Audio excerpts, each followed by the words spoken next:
we are going to get into this incredible interview, and I'm extremely excited to hear just some of the details that Jeremiah and Bryson are going to share tonight. You know, many of you, and I know myself, have heard some of the stories and some of the things that they've done, but tonight we're going to hear in detail everything that went on to pulling this summer off, and as well any questions that you might have. You know, even all the way down to, you know, Love Haiti starting and its beginning. Like, how do you start something like that? I'm sure Jeremiah would love to share that concept with you guys. So without further ado, let's invite Jeremiah and Bryson up on the stage. I think they're good. You guys ready? All right, here they come right now. We're going to get this interview underway. Now we're going to give a few moments for everybody to join in, and I'm watching right now on my phone. We have about 6 or 7 viewers, so we're going to give a few minutes for everybody to hop in this live stream, but this is going to be the setup for tonight, and it's just going to be real intimate, real personal. Like I said, if you have any questions of your own, type them right in there, and we are going to get those answered. So with me, Jeremiah Burris, president and founder of Love Haiti Fund, and then we have Bryson, who went down with Jeremiah this summer to launch that store, and they both have some experience in that. So why don't we just start off pretty light? Just tell us a little bit. Yeah, absolutely. About what's going on with you. Yeah, sure. So basically, if you don't know already, Love Haiti Fund is a charity that I started, an organization I started to benefit people in Haiti in various ways. I started when I was 16, actually in high school, and that's when we first started. We focused a lot on like feeding, like giving people food out, and you know, giving supplies out. It was a little bit closer to like the post-earthquake when people were really in need for like basic necessities, and a lot of people were going without food. So that's really when I started it, and that's what we were focused on. Fast forward 5 years now, we're now moving into helping people through education and helping people through business. So we send kids to school from orphanages, just to take some of the costs off their plate of making sure their kids get an education, because education in Haiti is not free. Right.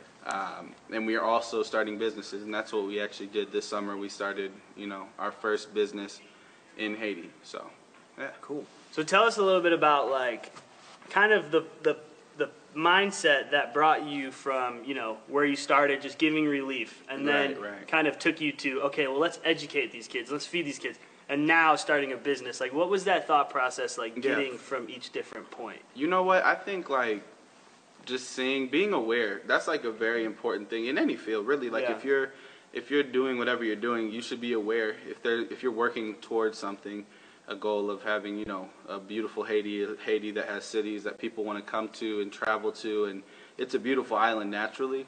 Mm-hmm. It just needs that push to put it into the same stratosphere as the other islands that people vacation on. But yeah, just seeing and being aware. Like I've noticed, okay, we're passing out this food, it's great. A lot of people do that. They pass stuff out, and that's really nice, and it's really good for the second, but long term, what is that really going to do for somebody? And I guess that kind of was my thinking when I saw that. Like, you know, we're doing this over and over again, but we're not seeing any change. So yeah, it's good to help people, like obviously when there's a traumatic event like an earthquake or something like that, immediately following, yes, people need basic things to live. But long term, becoming like a crutch for somebody, just giving them food every month or every week, it's not really being productive in the broader scale of things. So that's kind of what I saw really with, like, you know, educating kids, making sure they're getting an education. A lot of kids don't. And then the next step after that, after they're done with school, what do they do next? So that's where the business comes in. Yeah. So that's awesome. Mm-hmm. So now, we're here now. We've kind of gone through Love Haiti from, you know, just relief and then feeding and educating, and now you're at the point where you are creating self-sustaining businesses that they can be a part of, and that's what we're going to talk about tonight. Absolutely. So cool. So Bryson, question for you. You were in Haiti over this summer for the last 2 months. Tell me a little bit about the experience, because I know I've been to Haiti and I live there, and it's a different world. It's night and day. So tell me a little bit about what that was like for you. Man, where to start? First of all, it's a beautiful place in general. Like Jeremiah said, the island is gorgeous. And, you know, it has its moments. But, you know, stuff, it was a lot of getting used to, you know what I mean? Because they do way completely different things than us Americans do. So from living, it was kind of just, I was sketchy about it the whole time. You know, there was no running water. There was no people to pick up your trash on Thursday nights. There was like, and it was a lot to get used to, having to take a shower the way we had to and use the bathroom and this and that. It was just something to get used to. But overall, it was amazing, though. I really had enjoyed myself. How was the food? Well, it was delicious in a way, but in a way, we got fed goat a lot, and we didn't know, so it was like, oh my gosh. We went to the stopover at the end of our trip a lot, so we ate there. So that was kind of American food. There you go. But it was really nice, though. I loved it. Right. That's good. So, what was your experience, Bryson, with working with Love Haiti and Jeremiah, and just the whole concept of the store? Like, how was that part of the trip? Oh, that was mind blowing. It was mind blowing. First of all, I look at Jeremiah as like a bigger, older brother to me. So to see him doing like big things in life and how he moves stuff, and it just is powerful to me. So looking up to that is like really like an honor, and just being alongside of him, conquering his goals, and then me being able to, comprehend and learn things off of him was really amazing as well. Like how he handled business things, I learned how to do that now, and how communication skills and just skill sets in general that we learned. It was an honor, to be honest. It was really good. Yeah, that's great. So that's kind of the main focus of this interview tonight. I know Love Haiti is so much bigger than this store, but that's what the last project was, and that's what we're going to talk about a little bit. So Jeremiah, tell us a little bit about the store. Tell us kind of why you decided to create what you created. Like, what was the inspiration behind that? And then tell us kind of what happened throughout the summer. Absolutely, yeah. And like you said, this is our most recent thing that we've done. We do a lot of stuff, but this is the most recent, and a lot of people who supported and gave towards this. This is why we're doing this interview, is for the people that, who really were a part of this and made this happen. So thank you. But really the inspiration behind the store was, I wanted to start a business from the start. A lot of my friends were finished with school and kind of hitting a wall of not having anything to do, not being able to find jobs, especially jobs that they were qualified for, because they're really smart young men and women that are educated and deserve opportunities. And so they didn't have anywhere to go. And so we really wanted to do something that could utilize their skills as well as give them opportunity to make money and provide for themselves and their families.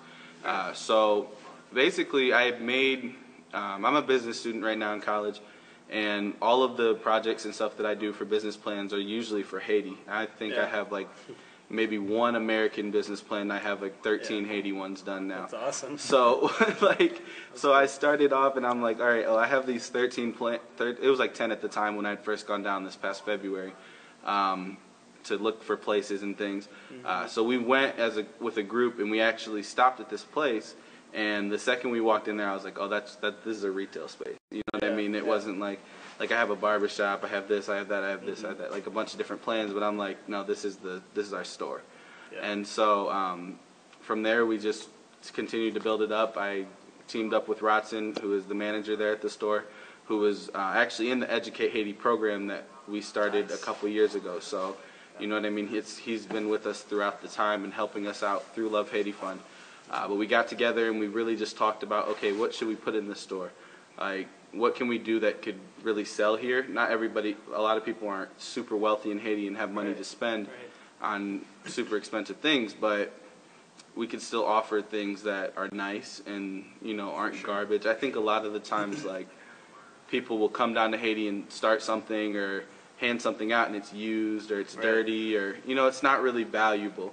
And we didn't want to do that. We wanted something that people could own themselves and really get behind, and something that's quality and nice, and it doesn't look like we're just throwing trash at them. It's a quality product that, will empower them and make them see, like, this is from Haiti. This is a Haitian exclusive outfit that I have on. Like, this is our stuff. You can't get it anywhere else, and it's nice on top of that. Right. So for those of you that think about Haiti, and maybe you've never gone or don't know too much, we've all been there, and Haiti's a unique place because, like Jeremiah said, they don't have a lot of money. Yeah.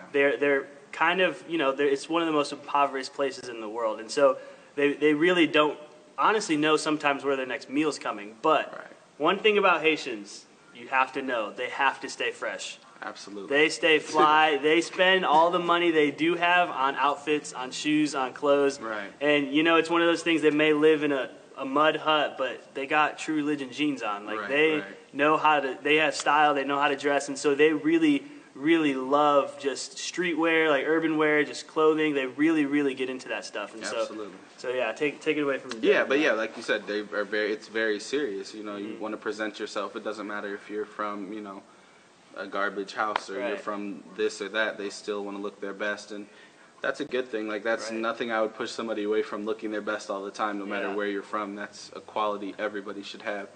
But we had already been doing clothing in America. Like we sell clothing on our lovehaitiFun.com to tons of Americans, schools, high schools, college students. People buy our clothing, and so it just made sense to, you know, transfer that and do like a whole exclusive collection for Haiti in a storefront space that we could service the community from. You know, so we do have a whole line of Love Haiti Fun clothes selling there, as well as shoes from like Nike, Jordan, things that they can't really get there in a lot of places. So, and those items are more expensive, but you know, people save for them. We've already sold probably more shoes than we've had clothes. So, yeah, that's like awesome. That's like the indoor store aspect of it, and then outside we have purified water.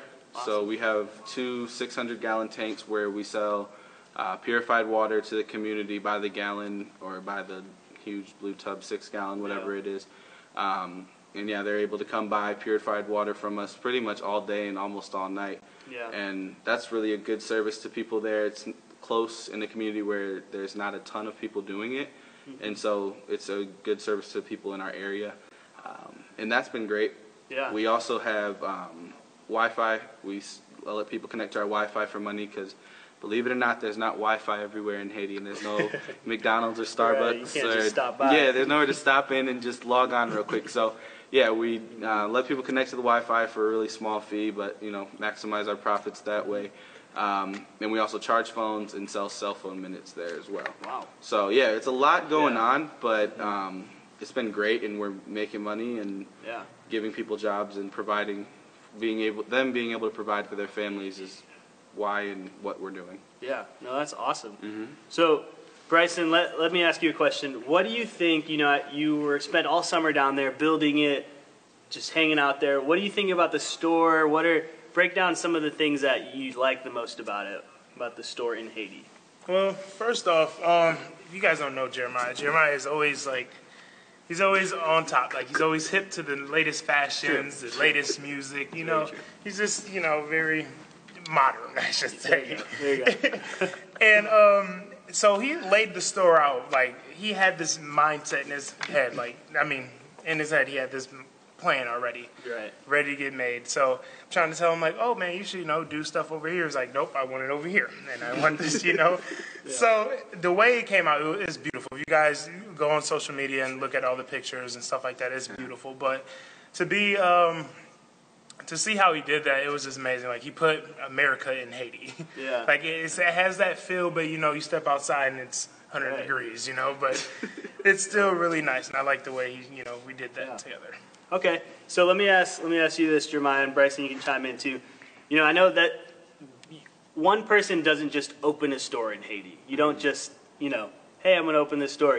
There's a whole bunch of things that go into it. So why don't you take us on a little list? Like, what's everything that goes into Haiti, you know, from the electricity, the Wi-Fi, like, how do you get all that? Because if you don't know, Haiti, that stuff's not just there in the building waiting for you to turn on.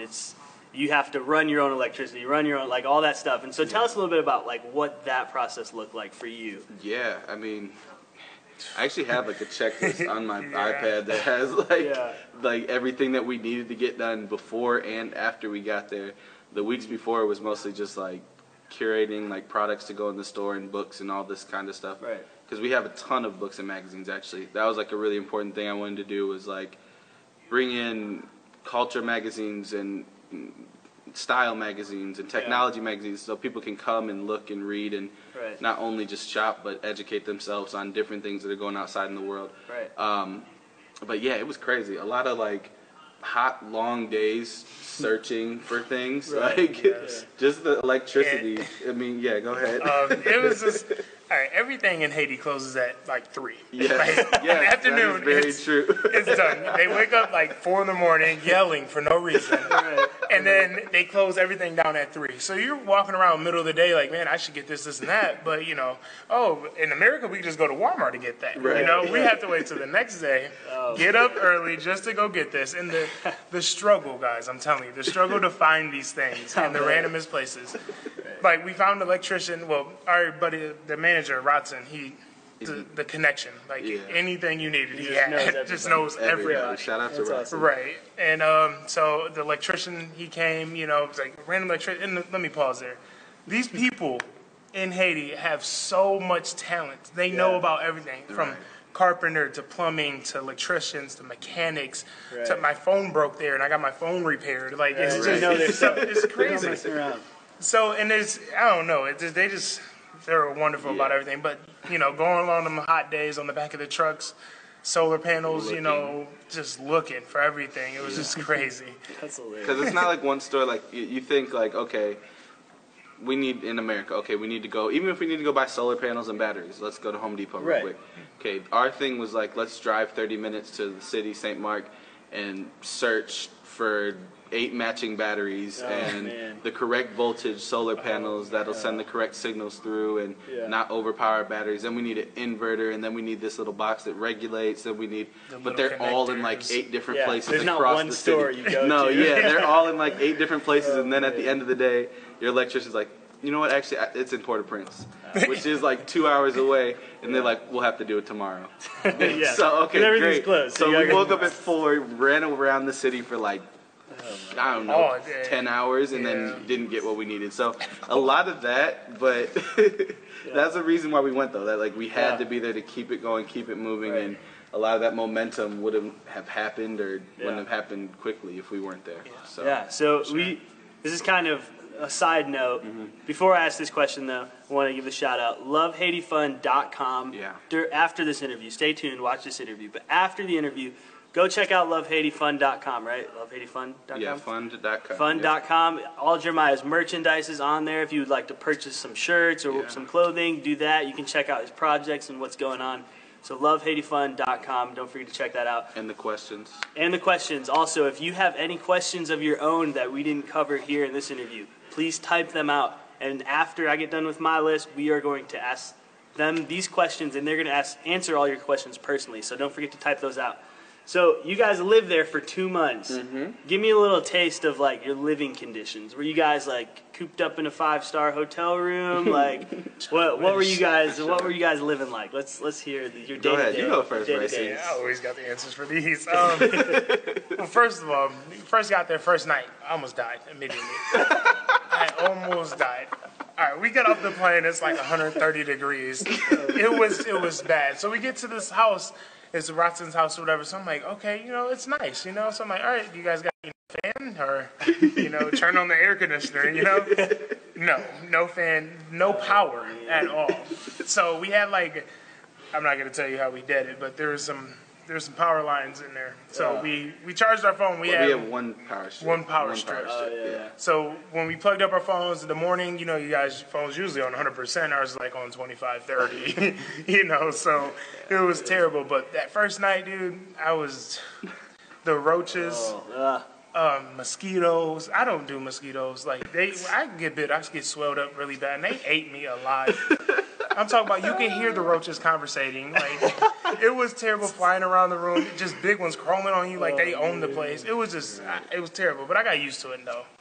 And after, you know, we started figuring out how the fan situation worked, we got that situated, but it was still like my fan went like this the whole time. All night, slapping it hard as mess, didn't work at all. No power. It was just a little bit of power. Yeah, you only got a little bit of power. So there's actually something that pretty interesting happened while they were in Haiti, and I want Jeremiah to kind of start off telling this story. So on July 10th, around 11 p.m., Jeremiah, I got a crazy text message from him, and he was saying all this crazy stuff, and I'm like, what in the world? And so I'm going to let him kind of tell the story of what happened that night. But please tell us, because I think a lot of people don't realize, you know, how dangerous Haiti can be. You know, I live down there, and there's 99% of Haitians are just really nice. They're awesome. They're loving people. But you do have some Haitians that get, you know, that are just mean and aggressive, and you know, they just don't like Americans for no reason. And so tell us a little bit about. Yeah, what this happened was that actually a night. crazy story. Like Bryson said, we were staying at Rotson's house. Which thank you, Rotson, so much for letting us stay with you. Thank you, Uncle Mac. Thank you, Mackinson.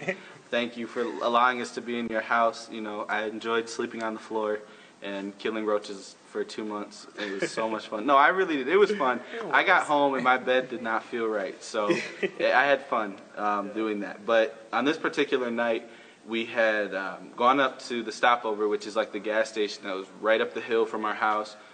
We went up there just to eat, I think, or get some chips or something and get something to drink. And we got there, and it gets dark pretty early in Haiti. Probably about 7 o'clock, it's pretty dark. And so we were sitting there, we were getting ready to go home, but it started raining. And so we couldn't go home because it was like hard pouring rain, and we had walked. So we weren't going to walk back, you know, in the pouring rain. I had like flip-flops on. So yeah, it's raining. And finally it stops about 8 o'clock around there, and so we're like, all right, we're good to go home. My flip-flop kept breaking too, which sucked. But so we're like walking back down the road. It's like a highway, so like you're walking down the road, and then we're going down a hill. So we get to the top of the hill, and we start to walk down. And we probably get about almost like 20 yards away from Rotson's house, I would say. And I'm like super... what is it, paranoid? Yeah, super paranoid. Like, some nights when we would be walking home, there'd be people behind us, I'd be like, all right, Bryson, keep walking. So, you know what I mean? They don't know where we live. And I mean, it's not like, I don't ever think badly about people, but I just don't, like, want to give an opportunity or give a temptation even. You know what I mean? Like, I mean, you're in a different country right, by yourself. You don't know, like, and it's not even about like, oh, I don't trust you, but it's like, all right, if I have an iPhone and you're extremely poor, and you know what I mean? If I was in the other role and I saw where somebody was staying and they had this, and that, I'm gonna think at least, if not act upon that. I could just go take that. Right, exactly. I'm gonna think of something. It's gonna put things in my head. So I'm like, let's not even mess with that knucklehead stuff. Like, let's just keep walking. Like, so some nights we would do that. We'd just be like, all right, keep walking. Like, act like we live up here. So this night, it had just stopped raining, so it was like a little wet on the ground.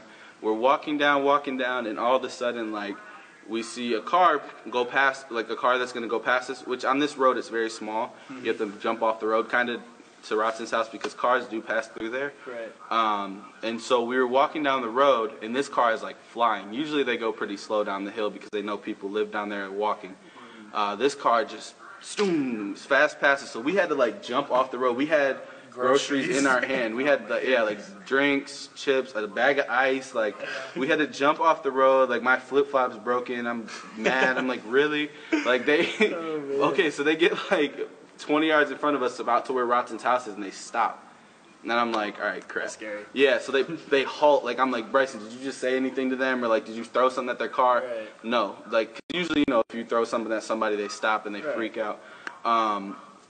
But that wasn't the case, and so Bryce's like, no. And I see them stop, they open the door a little bit, and they start to reverse. And immediately, you know, I'm a paranoid guy. Like, my head goes to like, all right, the movies. Gun, run, they're going to shoot me. Like, I got to go. And so I start running up the hill, back up the hill with a broken flip-flop on. Like, it's like one of the ones that go in between your toes, so it's like popped out. I'm just like, I'm running. Bryce's like, what? I mean, they start reversing fast. Bryce's like, oh, like he caught the paranoid, oh crap wave too. And so we're just running. We take off, and then we running. They reverse as fast as they can. We probably got maybe another 15 yards up and then into like a neighborhood that's like on where Rotson's house, but like down a little bit. So we've got into like a neighborhood in between two houses, and we're starting to run down that road. Once they reverse, they turn their brights on and start to follow us down where we went. And so that's when we're like really starting to run as fast as we can, like just going. And like we both got behind the same house, I believe, and the people that were in the car kept they had their brights on. They would go up into between the houses and like look, like shine their brights, see if we were running around, reverse, come back in between another two houses, reverse, come back, like they were looking for us. And so we split up. Like, we both went two opposite directions. We were running, jumping over fences and houses, and eventually Bryson got into somebody's house, and then I got into somebody else. They brought me into their house, and you know, the people there are completely helpful. They've seen us in their neighborhood now for about a month at this point. Yeah, a month and a half at this point, and they you know, they're like, come on in, come on, we'll hide you. You know what I mean? Yeah. And so, yeah, that happened. And then why don't you tell kind of what happened in your house, and then we'll. Oh yeah. Once we connect, I'll go to the rest. So yeah, after we split up, like first of all, what's going through my head is like crazy, like movie, like I gotta go type. So I look at him and he's backing up, but Jerry's always paranoid. Since we got there, I'm sorry, I call him Jeremiah has always been paranoid. So he starts backing up on Saul. I'm like, oh man, what's going on? And then he's like, run. I'm like, I got you, bro. I'm out. I know what that means. So we just take off right up the hill. You know, we hit that right into that little neighborhood. Like you said, we split up. And then like we were standing behind this house and they had this big thing of rocks next to it. So I was peeking over and then I like fell down the rocks and I felt like they heard me. So they like were in and out, going crazy with the lights and stuff. So we ended up splitting up. Boom. I think I killed a goat because I jumped over this house. Now the whole Haiti is like lopsided. Like it's up down. Houses are about like this tall, but really, you know. So I hopped over this house, stepped on a goat, and then I'm just running. And I'm paranoid because I love Jeremiah. And Jeremiah, like, he's already scared. And I'm like, man, I can't lose him. So it's like, what is going on? So I get into this house. Well, actually, this girl came in like, I don't know. I just remember she had white shorts on, and she was like, come on, like they don't speak English. So I'm like, okay, I'm gonna follow you. Let's go. So she hits bunnies and she's just gone. And I'm like, oh, I think she's around here somewhere. So I'm just running. And then I get in this house, I'm like, listen, my brother is over there. And he was like, your brother? What do you mean your brother? I'm like, he's over there. Somebody's chasing us to help. So some random dude that spoke English came out the house and started talking to me. I'm like, yeah, he's up there somewhere. You got to go find him, this, and that.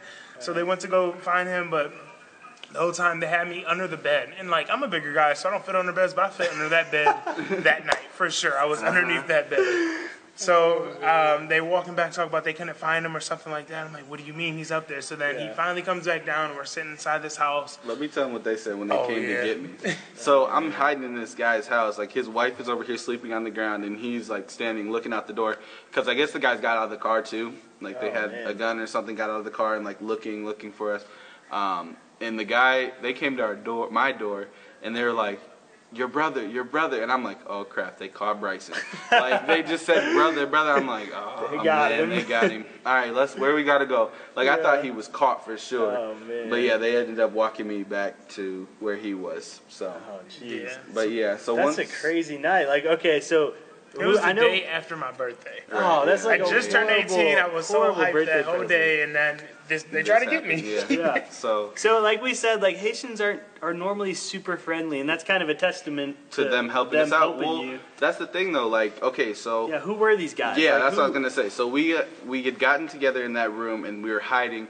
We ended up getting in contact with Rodson. He was still at the gas station, and then we contacted our other neighbor, who's a very like well-respected man in our neighborhood. So we contacted them. They came to us. They said they were still out there driving up and down the road, and eventually they left. And like we had like Rodson, a couple of Rodson's guys, and they had followed them like way down the highway, almost like going to Port-au-Prince. So they were from far away. But so once we did that, we kind of got information, and these guys, I guess, were in our neighborhood the entire day. They had gotten there at like 10 a.m. and were asking around for us, me and him. Whoa. They went down the road, like we would go down the road to this resort and get like a Pepsi or something just so we can get on their Wi-Fi. They went down there and like asked, oh, where are those guys at? Like they asked if we were staying there. But yeah, they were looking for us, obviously, to get us maybe either kidnap, shoot, whatever. They would have had to shoot us if they're going to get me and him. We're not little. But like, but they weren't even, they were white. Which is crazy. Yeah. They weren't even Haitians. That's weird. So, I mean, yeah, it was that, which was even scarier. Like, that even took it to a whole nother level of, like, creepy. Right, because it's not. They were, like, English-speaking white, like, they're American. Oh, man.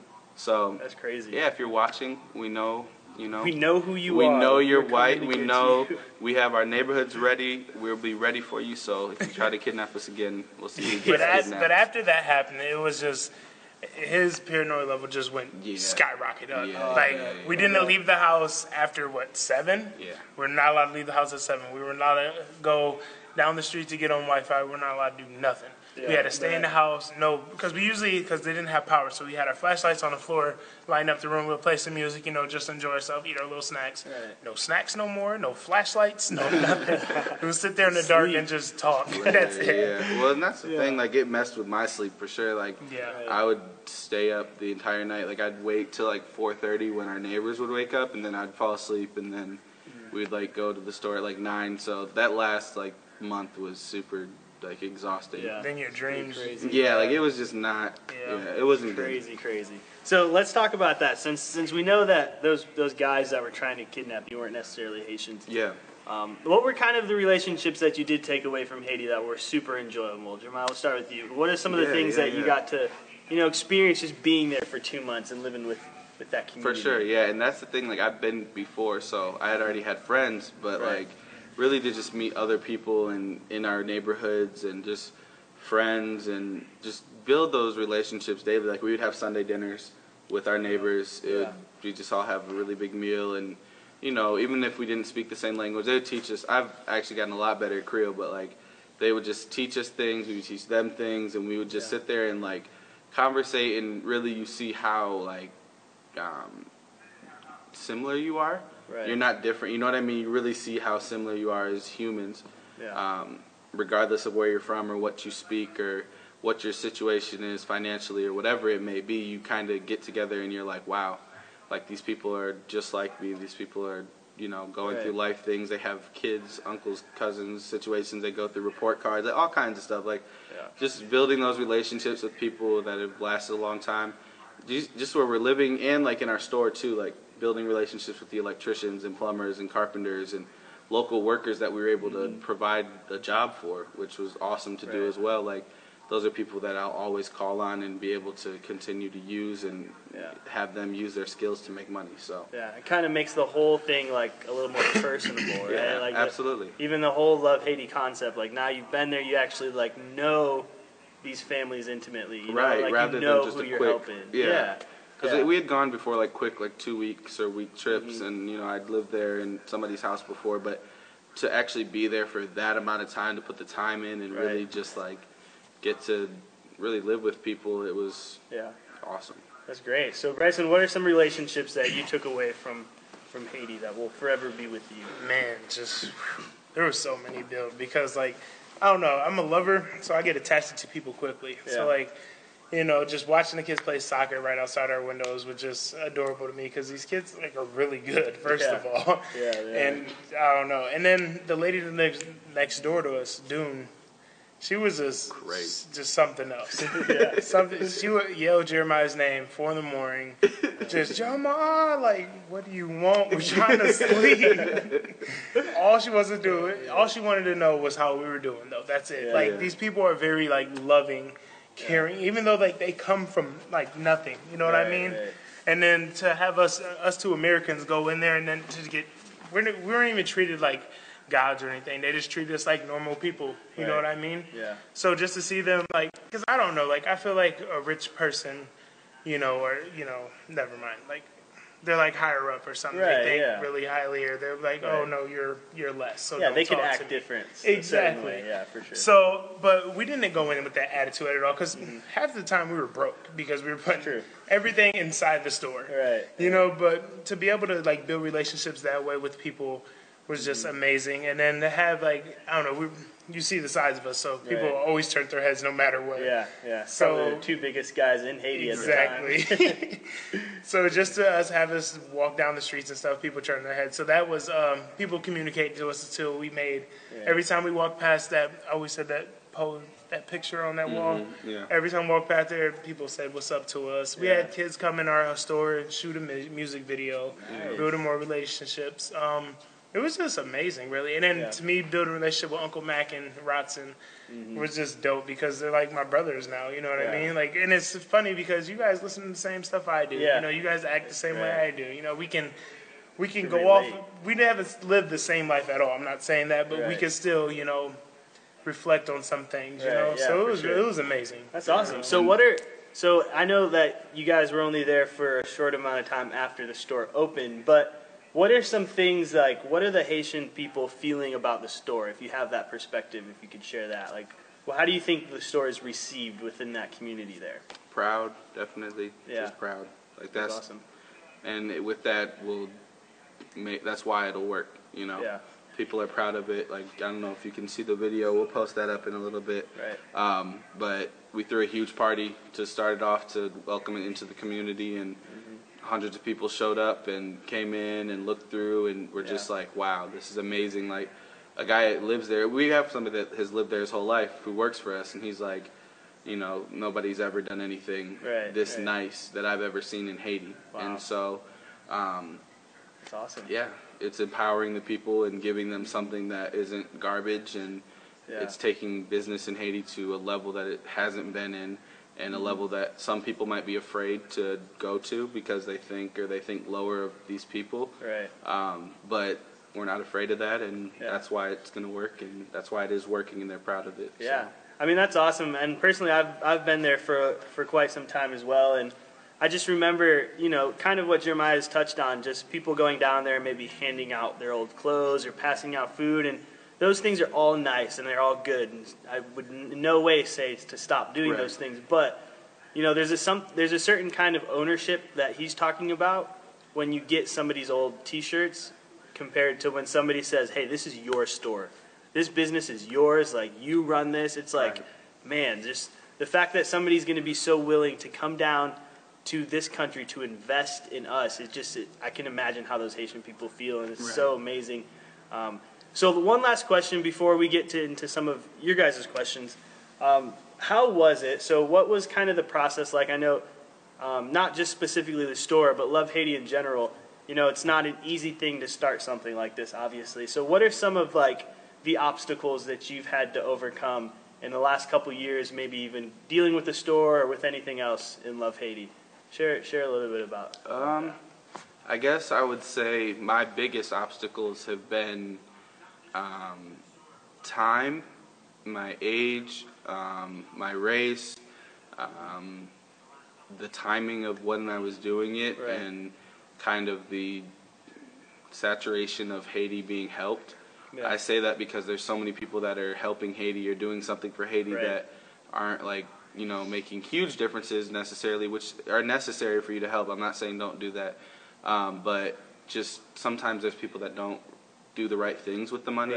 Sometimes there's fraud and orphanages people give to that are really just money scams, or you know what I mean. There's just a ton of stuff, and there's been so much, and it's so overplayed, I guess you could say. But just starting it from being young, when I was 16, nobody really took it seriously. Yeah. You know what I mean? Oh, this kid is, Right. He's just emotional. Right, he's emotional, right. He went down to Haiti and now he's going to save the world type stuff. Right. I'm okay, that's cool, haha, you're hilarious, until, I actually got certified as a nonprofit organization, sold $2,000 worth of merch when I was still a junior in high school, and put on 3 events before I graduated, raising over $20,000. You know what I mean? That's not a laughing matter. Right, yeah. So it's that's hilarious, but I'm not emotional. That's the last thing I would call what this is. Right. In all honesty, I want to live in Haiti one day for at least half the year, and I'm not going to do that until it is at the standard that I want to live at. And so, that's basically it. I'm going to get it to that, and regardless of what the obstacle is, I keep the people that we're helping in mind, and going to get past it no matter what. Yeah. And if you don't take it seriously, if you think I'm a kid or I'm not smart enough to do this or whatever, that's fine. You can be late on getting involved with it and look stupid because you missed your chance. So. Right, yeah, that's true. So Bryson, last question for you. So you've been to Haiti, you helped Jeremiah with the store, you've had all these incredible experiences. So what's next? What is your involvement going to look like, from here? What are you looking forward to in the next couple of years? Just tell us a little bit about your relationship with Haiti in the next coming year. Well, people might say I'm crazy, but I brought this to Jeremiah's attention and stuff about the power thing. I want to try to get their power plant up and running one day. Awesome. So we can run lines throughout Haiti so people can have power for, X amount of dollars, or goots as they will call them. And my plan was to go to the next trip again with Jeremiah, God's willing. I'm going to go again, see how the store is going, visit family. Well, family out there now, you know what I mean? But next couple of years, for sure, I'm with Jeremiah till the wheels fall off now, you know what I mean? He took me out there, gave me that the opportunity to get out there and show me a whole different living. Like, I don't take anything for granted anymore at all. Like, you know, you have like some chicken left on your bone, you better eat that, because that's gonna be the last meal. Right. But yeah, for sure, I'm super excited about these next couple of years coming up, and just be able to continue my ways and go out there and hopefully bring some of my friends and family along as well to enjoy this life with me. That's awesome. That's awesome. So we're here now at the end of our interview, and like I mentioned before, if you didn't hear, we are going to take your live questions. So if you have any questions, type them into the Periscope or the Facebook post, and we're going to ask them right now, and we're going to get into a little bit about what they think about your questions. So right here we have a question from Jeanette, and she says, Jeremiah, do you feel like your vision is starting to take shape? I would say so, yeah. I mean, like we said before, it was like we started off passing out food to people, and that was cool, but like once I got it, it was like, all right, we have to do so much more, and there's so much more to do. But having that, like, finally having something in Haiti that's there, physically there and physically solid, I think it kind of fortifies us and gives us the credibility, almost, I guess you could say, as an organization. In my eyes. Obviously, we were doing a ton of stuff before that, and you could ask the people, you know, who have been helped by us, like, yeah, they've been doing this, they're doing great things, but to actually have something physically there and that's running and living and breathing, other than kids going to school, but it's just something really there. I definitely think I see now that we can do it, and that there is a lot more to be done, and this is just the first step on a huge staircase, hopefully. Yeah. So I hope I'm not spoiling anything here, but I'm asking just because I know a little bit about your vision. Yeah. So talk about just kind of the end goal for you. I know you wanted to start that, like a resort down there. Yeah. That's kind of a big thing. Talk about that. That's very huge. I would love to start a resort in Haiti, and that's like my far, far off dream, and hopefully it'll come to a reality, and that's what I'm working towards. But yeah, I'd love to build, honestly, I want to build a city. Yeah. Like really just have like a place where you can go, because a lot of resorts even on islands are sort of like Haiti, but maybe a little bit better off. You can't leave, you can't really step off of the grounds. I would love to have a resort that's like, oh, this is the most beautiful resort ever, but you can also step off to this city that's been established for 10 years, and there's these great people that are so smart and beautiful, and they're so like fashion forward and just tech forward and savvy, and like you have to go over to the city on top of the resort. You can't just go to the resort. So I definitely think that is like the end goal. For sure. That's awesome. Awesome. And so we have a question from Tyler, and he wants to know, when is the next trip? Ooh, that's a good question. So when's the next time? I don't know. I have some like little stuff coming up, probably just like weekends, but the next like group trip that we do, I'm still kind of in the process of planning. I really like to make our group trips as effective as we can possibly make them. A lot of people will go down to Haiti with these huge teams of people and not really accomplish anything, or even hurt Haiti by taking jobs away from Haitians. So we never want to do that. We want to be very aware of what we're doing, but I'm still kind of trying to crack the code on that, to how to really utilize a 15-person team to make an impactful difference that's worth the money people pay to go down. So I would assume maybe this coming summer, tentatively, or winter. Stay on Facebook. I'll always post. Last time we went, not me and Bryson, but last time we went with the team, we posted, hey, we're going to Haiti in February. Everybody join. Whoever wants to come, message me. You need, whatever, $1,200, whatever it is to go. It's around $1,200. But yeah, just stay alert and on Facebook, and I'll always post things. And so if you follow Jeremiah on Facebook and Twitter and Instagram, all that, and also a lot of the trips that he takes is through Church on the North Coast. So if you want to follow Church on the North Coast, I think it's cnclove.org. Definitely go to them, because that'll really be the root of it. Like, that's a quick way to fill up a trip, is going to church, and people are willing to do it because they're more familiar with the organization and stuff. So CNC Avon, CNC Valley View, Wycliffe, Lorraine, all of those are great places to attend, not only, but to stay connected with stuff like this and organizations that are really making differences. So. So we have another question coming in, right? Okay. So as that's coming in, just want to thank you guys for joining us tonight. I know we got a couple more questions. We got a big one here. Let me make a quick shout out too. Yeah, go ahead. Let me just shout out Bryson and Rotson. We really put all the money that you donated into this store. I know a lot of times there's like a cut taken by, you know, whoever's doing all the work or whatever. Like, I didn't make a salary. I didn't work this entire summer, so I didn't make any money. Bryson didn't work this entire summer. We didn't make any money. We gave this time. But not only did we do that, like, I think, Bryson, you raised, what, $1,500 on your GoFundMe? I think maybe 5 of that was spent on plane tickets, and 5 of it we actually lived off of. So Bryson and I lived off of $500 for the 2 months. You can do the math. That's not very many dollars per day. Yeah. And so, yeah, he adjusted to it. I adjusted to it. We looked at each other and we're like, all right, are we going to do this or what? Because either we're going to, you know, live a certain way and eat 3 times a day and get rides back and forth everywhere and do this and that, or we're going to start the business and actually make it good. Right. And so we both agreed at the beginning, like, okay, we're going to, you know, eat once a day, and we're going to walk everywhere. Yeah, well, it was great. Yeah, but it was great though. Like, we got great exercise. Yeah. Like, we walked everywhere, 3 miles to the store. Like, we ate once a day, which kind of sucked, but slept on the floor. Like, I slept on the floor for 2 months. Like, it's, but just know, like, that's what you gave to, and I never would take that lightly. Yeah. Like, I would never take your money that you donated lightly, and that's why I did that.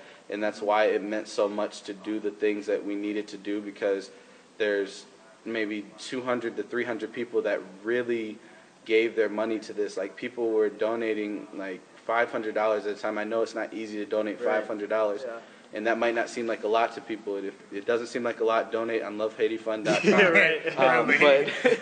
But like, but for real, like, there's people I know that don't have that kind of money that were really giving to it, and that's why it's like, you can't, you know what I mean? Yeah. You can't mess this up. You can't just blow money on stupid things. Right. So, yeah. So you actually kind of answered this next question. So we have a question from Phil, and he said, how hard is it to reassure people that the money is being spent, that it is spent through Love Haiti, actually going to a good cause and not being corrupted by, you know, some of the government or whatever, you know, some of those type of things. So you kind of answered that. So you want to add anything else? Yeah, go on a trip. Yeah.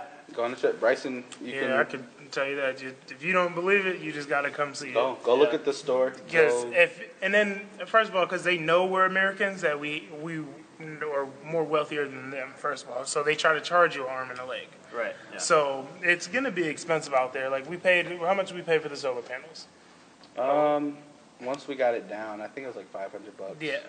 So it was expensive for some of the stuff. Right. So, you know, that one donation, it's either solar panels or eat, and we picked solar panels all the time because we were trying to let you guys know that we weren't down there just spending your money on vacationing. Yeah, like, because that was not the case at all. Jeremiah came out of his pockets millions of times just to feed us during the day, just to make sure I was all right. And I do appreciate that, though. He always made sure I was straight. So we're good. Yeah, and you know, I kind of have a firsthand experience with that. Living in Haiti for 5 months, I did a lot of work with different organizations, and, you know, Love Haiti Fund as well. And I do, you know, they make sacrifices, not to compare, but, you know, Jeremiah and Bryson and, you know, their team, they make sacrifices to make sure that all of the money is going towards the project or whatever. You know, I know a lot of people, organizations take a salary out of, you know, the donations, or they'll take, you know, some sort of vacation, like, oh, we're going to pay for this nice hotel with the donations while we're there, and it's none of that. I slept on the same floors that they slept on. Like, walked the same streets they walked, and I know if they literally went down there, and every dime that you donated went to that store, and it did not go to their pocket, it did not go to their food, all of that. So I can kind of back that up, and I know the work that they've done, and I know how fruitful it's been. So if we have any more questions coming in? No? That's it? Okay. All right. So we'll have a wrapping up. You want to say anything to just thank you to everybody who gave to this. This is something that I've dreamed of doing and something that I plan on continuing to do, and I appreciate everybody who's been a part and everybody who's donated. like he said, I don't take a salary for this. Like, I use my own money to do a lot of the things that we actually do.